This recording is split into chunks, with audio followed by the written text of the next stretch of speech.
Hi, this is Green Philosophy. Today I'm going to be sharing with you a dramatic reading of The Folly of a War with Iran by Christopher Hedges.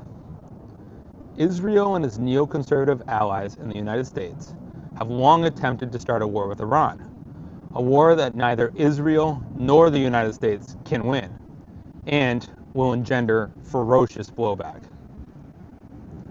The neoconservatives who orchestrated the disastrous wars with Afghanistan, Iraq, Syria, and Libya, and who were never held accountable for the profligate waste of 8 trillion taxpayer dollars, as well as 69 billion squandered in Ukraine, look set to lure us into yet another military fiasco with Iran. Iran is not Iraq. Iran is not Afghanistan. Iran is not Lebanon. Iran is not Libya. Iran is not Syria. Iran is not Yemen. Iran is the 17th largest country in the world, with a landmass equivalent to the size of Western Europe.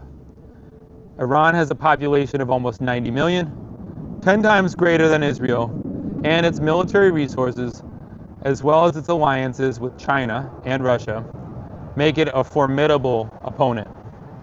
Iran launched retaliatory attacks today on Israel following waves of Israeli strikes that hit nuclear facilities and killed several top Iranian military commanders and 6 nuclear scientists. There have been dozens of explosions over the skyline in Tel Aviv and Jerusalem. There is video footage of at least one large explosion on the ground in Tel Aviv from an apparent missile strike, and reports of other explosions in some half-dozen sites in and around Tel Aviv. Quote, "Our revenge has just started. They will pay a high price for killing our commanders, scientists, and people." End quote. A senior Iranian official told Reuters. The official added, quote, "Nowhere in Israel will be safe." End quote. End quote. "Our revenge will be painful." End quote. Quote, "They think it'll be an easy war." End quote, said Alastair Crooke, a former British diplomat and member of the British intelligence M16, who spent decades in the Middle East, told of the neoconservatives who, when Christopher Hedges interviewed him, quote, "They want to reassert American power and leadership. They feel that every so often, throwing a small country against the wall and smashing it up is good for this." End quote. These neocons, bonded with the Israeli leadership of Benjamin Netanyahu, he went on, quote, "will not tolerate any rival power, any challenge to American leadership and American greatness," end quote. They will create facts on the ground, a war between Israel and Iran that will, quote, "pull Trump into a war with Iran," end quote. You can check out Christopher Hedges' interview with Crook on his Substack. While Iran's air force is weak, with many of its fighter planes decades old, it is well supplied with Russian air defense batteries and Chinese anti-ship missiles, as well as mines and coastal artillery. It can shut down the Strait of Hormuz, the world's most important oil choke point, that facilitates the passage of 20% of the world's oil supply. This would double or triple the price of oil and devastate the global economy. Iran has a large arsenal of ballistic missiles it can unleash on Israel, as well as on American military installations in the region. While initial waves could be intercepted, repeated attacks would swiftly deplete the Israeli and U.S. air defense stockpiles. Israel is not equipped to endure a war of attrition, such as the 8-year conflict between Iran and Iraq that ended, despite U.S. support for Saddam Hussein's regime, in a stalemate, or as in Israel's 18-year occupation of southern Lebanon that eventually forced its withdrawal in May of 2000, after repeated losses suffered from Hezbollah. When Iran, in its Operation True Promise, launched over 300 ballistic and cruise missiles at Israel's military and intelligence sites on April 13th and April 14th, 2023, in retaliation for an Israeli strike on the Iranian embassy in Damascus, the U.S. intercepted the vast majority. Quote, Israel cannot fight off an Iranian missile attack, end quote. John Mearsheimer, a West Point graduate and a professor in the political science department at the University of Chicago, told Christopher Hedges, quote, you have this very interesting situation where not only can Israel not win these wars, but they've turned them into protracted wars, end quote. In which, quote, Israel is highly dependent on the United States, end quote. Quote, we have lots of assets in the Middle East and the Eastern Mediterranean, as well as in Israel itself and in the Red Sea. These designed to help Israel in various wars. This includes not just Iran. It also includes the Houthis. It also includes Hezbollah. So we are deeply involved in helping them fight. That was not the case in 1973 or any time before this war, end quote. Israel and its neocon allies believe they can eradicate Iran's nuclear enrichment program by force and decapitate the Iranian government to install a client regime. That this non-reality-based belief system failed in Afghanistan, Syria, and Libya eludes them. Israel, at the same time, wants to divert world attention from its genocide and mass starvation in Gaza and the accelerated ethnic cleansing in the West Bank. Internet connection has been completely shut down in Gaza. The West Bank has been placed under a total blockade. Quote, the Israelis understand that if you have a general conflagration, people will not be paying much attention to the Palestinians, end quote. Mearsheimer said, quote, people will be willing to give Israel much more of a pass than they would in peaceful times. So let's really ramp things up. Let's have a general conflagration, and the end result will be that we can cleanse on a massive scale in Gaza and hopefully in the West Bank as well. You can see Chris Hedges' interview with Mearsheimer on his Substack.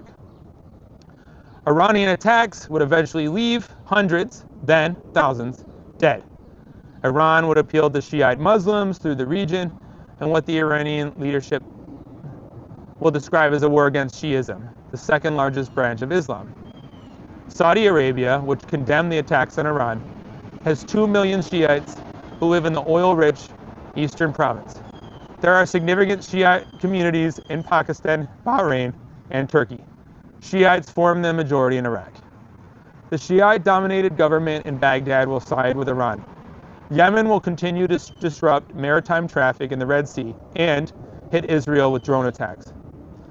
Hezbollah, however crippled, will renew attacks on northern Israel. Expect terrorist attacks on U.S. bases in the region and perhaps even U.S. soil, as well as widespread sabotage of oil production in the Persian Gulf.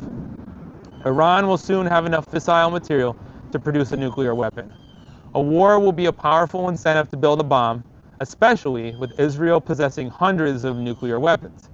If Iran acquires a nuclear weapon, Saudi Arabia will be next, with Turkey, Iraq, and Egypt not far behind. The efforts to blunt nuclear proliferation in the Middle East will evaporate. A war, as Mearsheimer points out, will also solidify the alliance between Iran, Russia, and China. Quote, the United States has pushed China, Russia, North Korea, and Iran very close together, end quote. Quote, they form a tight-knit bloc. Largely as a result of the Ukraine war, the Russians and the Chinese have been driven together. And, given what's happening in the Middle East, the Iranians and the Russians have been drawn together. The United States may be helping Israel, but it's important to understand that the Russians are helping Iran. It's not to America's advantage to have China and Russia aligned closely against Washington. It's not in America's interest to have Russia and Iran working together against Israel and the United States. Quote, there's always the possibility that if a war heats up involving Iran on one side and the United States and Israel on the other, at some point down the road, the Russians will get dragged into that war because the Russians now have a vested interest in supporting Iran, end quote. A war could last months, if not years. It will be an aerial duel, one largely between Israeli warplanes and missiles and Iranian missiles. But to subdue Iran, it will require perhaps 1 million U.S. troops being deployed to invade and occupy the country. An occupation of Iran will end with the same humiliating defeat the U.S. experienced in Iraq and Afghanistan. The fantasy of Israel and the neocons in that they can break with Iran with aerial assaults, an updated version of shock and awe, the bombing campaign of Iraq in 2003. But the amount of ordnance required, especially to pulverize Iran's underground nuclear facilities, will be massive. Israel, in its decapitation of the leadership of Hezbollah in Beirut, including Hezbollah's General Secretary Hassan Nasrallah, had to employ Joint Direct Attack Munition, JDAM, 2,000-pound bunker buster bombs. If you're going to fly F-35s with JDAM missiles, each of those is about 14 tons. End quote. Quote, it's not just the weight, but the fuel they use. So you'll have to refuel maybe once, refuel twice, then you'll have to fight your aircraft to suppress their defenses. You're talking about a huge performance. Is America going to be able to do this? The Iranians have multiple air defense systems and good radars. Over the horizon radars as well. End quote. So, why go to war with Iran? Why walk away from a nuclear agreement that Iran did not violate?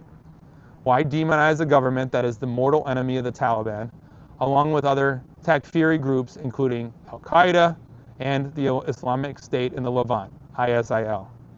Why further destabilize a region that is already dangerously volatile?